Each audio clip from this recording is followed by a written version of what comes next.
Voici 5 erreurs à ne pas commettre en début de relation. Quand on commence une relation, on aimerait que les choses se passent bien, ok? Surtout si on attend cette personne depuis longtemps. Et parfois, il peut arriver qu'on commette certaines erreurs, même si on n'attendait pas depuis longtemps. Même si, voilà, c'est la première relation qu'on a dans notre vie et tout, c'est important de savoir un certain nombre de choses qui peuvent justement aider à ce que votre début de relation se passe bien et donne des chances à ce que cette relation se poursuive de façon vraiment sereine pour vous et pour votre partenaire. Et je vous révèle dans cette vidéo les 5 erreurs que beaucoup de personnes font en début de relation. Ce ne sont pas les seules, mais ça peut déjà faire une différence pour vous.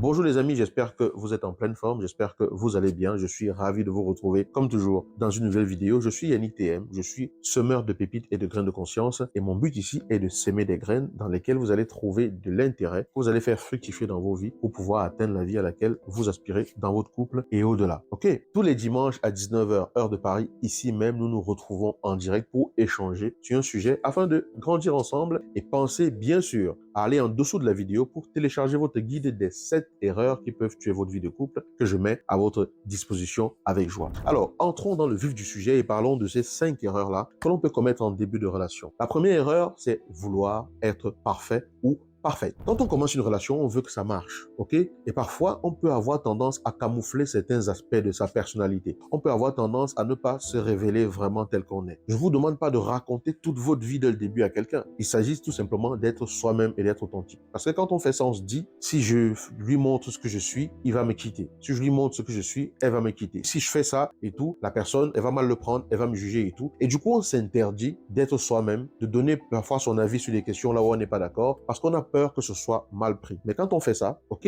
on est bien sûr pas du tout à l'aise. Et ça nous tue à petit feu. Ça diminue notre estime de nous-mêmes à petit feu. Donc l'idée, dès le début, c'est d'être vraiment soi-même, de se montrer tel qu'on est. Si on a des valeurs et des choses pour lesquelles on n'est pas d'accord, il faut le dire dès le départ.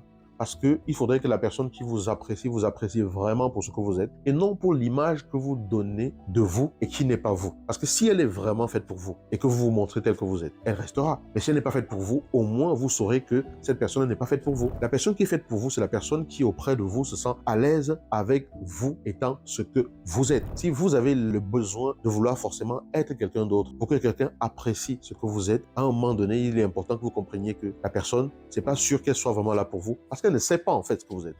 Elle sait ce que vous montrez, mais elle ne sait pas ce que vous êtes. Donc dès le début, il est important d'éviter de vouloir être forcément parfait. La deuxième erreur que l'on pourrait commettre au début de la relation, c'est de vouloir tout contrôler, de vouloir absolument tout planifier, de vouloir vraiment contrôler comment les choses vont se passer, contrôler comment son partenaire va se comporter, contrôler comment son partenaire va pouvoir agir vis-à-vis de soi. Et parfois, on va se dire, ah ben, de toutes les façons, s'il m'aime, il va comprendre ce que je ressens. S'il m'aime, il doit pouvoir comprendre mes besoins. Si elle m'aime, elle doit savoir prendre soin de moi parce qu'une femme est censée savoir prendre soin d'un homme. Et en faisant cela, on peut être sur le dos de l'autre, on peut étouffer facilement l'autre, on ne laisse pas de l'espace à l'autre pour pouvoir respirer et surtout, on ne laisse pas la relation se dérouler de façon naturelle. C'est important de laisser les choses suivre leur cours, de donner de l'espace à chacun de pouvoir vraiment exister. Ça ne veut pas dire que la relation n'est pas importante, ça ne veut pas dire que la personne se détourne de la relation, mais vouloir tout contrôler et vouloir contrôler comment l'autre va se comporter ou contrôler même les pensées que l'autre va avoir en se disant, si tu m'aimes, tu dois penser à ce que moi je veux et donc penser pour moi ce que je veux et tout. En faisant cela, on cause des obstacles sur le chemin de la relation et ça peut finir par détruire simplement cette relation qui nous tient tant à cœur et que l'on veut construire. La troisième erreur, quand on commence une relation et que voilà, on veut que ça marche bien, c'est oublier ses propres besoins. Oui, on a déjà parlé de ça dans une vidéo passée. Plusieurs personnes, quand elles commencent une relation, sont tellement dans l'euphorie de cette relation, sont vraiment contentes que cette relation, voilà, soit en train de se dérouler aussi bien et tout, qu'elles font tout pour que ça marche. Et c'est bien de se battre pour que sa relation marche. Elles font tellement tout pour que ça marche qu'elles font tout pour l'autre, elles veillent aux besoins de l'autre et tout, mais elles ont leurs propres besoins qu'elles taisent. Et parfois, ça peut créer un inconfort en ces personnes qui vont se dire, oui, moi je pense à l'autre, je pense aux besoins de l'autre, mais qui pense à moi, j'aimerais tant que l'autre pense également à moi, mais ce n'est pas le cas. Et voilà, ça peut finir par générer de la frustration. Et même si vous n'êtes pas frustré, il est important de comprendre que votre relation fait partie de votre vie. Votre relation n'est pas toute votre vie. Votre relation, c'est un quartier de l'ensemble de votre vie, mais ce n'est pas toute votre vie. Donc, le conseil ici, c'est de conserver les autres aspects de votre vie vivants. Ça veut dire quoi? Vos relations, vous devez les entretenir, ok? Les sorties que vous faisiez avec vos amis, il va être important de ne pas toutes les balayer comme ça du revers de la main. Vos passions, les choses que vous faisiez pour vous sentir bien quand vous étiez tout seul et tout, c'est important justement de continuer à vivre. Votre partenaire arrive et entre dans l'imbrication du parcours de vie que vous aviez. Vous définissez comment vous allez fonctionner ensemble.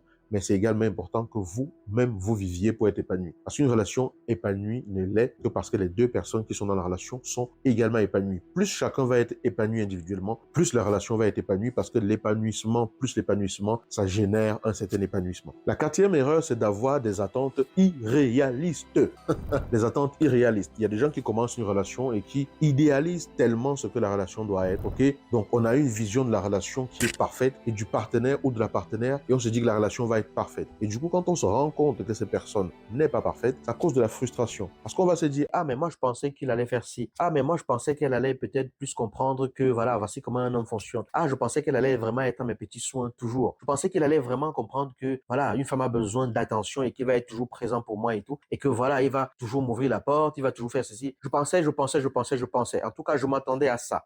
Et tout cela vient parfois du fait qu'on a une vision de la relation et qui est parfois idéalisée. Il est important de ne pas rester dans le fantasme de ce qu'on imagine qu'une relation doit être et de comprendre que la relation se construit avec deux personnes qui sont imparfaites, ok, et que ça ne se construit pas avec la recherche de perfection. La base d'une relation qui marche, c'est accepter l'autre, accepter l'imperfection de l'autre, comme on aimerait que l'autre accepte notre imperfection. Donc c'est vraiment permettre à l'autre d'exister pour ce qu'il est et pour ce qu'elle est. C'est ensemble construire tous les jours, pas à pas, cette relation-là. Cela ne veut pas dire qu'il ne faut pas avoir une vision de ce qu'on veut de la relation. Mais si cette vision est trop idéaliste, si cette vision est surréaliste et tout, il y a de très fortes chances que vous ne viviez jamais la relation que vous rêvez de vivre parce qu'en fait, tout ça, ça restera que du rêve qui ne peut pas se réaliser dans la matérialité, dans la réalité, parce que vous idéalisez une relation avec une personne parfaite alors que la personne parfaite, en réalité, elle n'existe pas. Cinquième erreur, qui est une erreur vraiment répandue, c'est même par celle-là que j'aurais pu commencer, c'est de négliger l'importance cruciale de la communication. C'est de se dire que l'autre va deviner vos craintes, deviner vos rêves, deviner vos espoirs, deviner qu'il y a quelque chose qui vous dérange, deviner vos besoins, deviner vos peurs. Vous pensez que l'autre va vraiment tout deviner. Et vous allez vous dire, mais pourquoi il ne comprend pas ce que je ressens? Pourquoi il ne comprend pas que je suis en train de vivre quelque chose de difficile? Pourquoi est-ce qu'elle ne comprend pas que moi j'ai également besoin de ci ou de ça? Lorsque vous vous parlez ainsi, l'autre en fait n'est pas en vous ni dans votre tête pour savoir tout ce qui se passe à l'intérieur de vous, même s'il vous aime, même si elle vous aime. Ce n'est pas parce que l'autre vous aime qu'il devient subitement télépathe. Et même s'il est télépathe, ce n'est pas sûr qu'il puisse vraiment comprendre tout ce que vous ressentez et tout ce qui se passe à l'intérieur de vous. Il est important de commencer à communiquer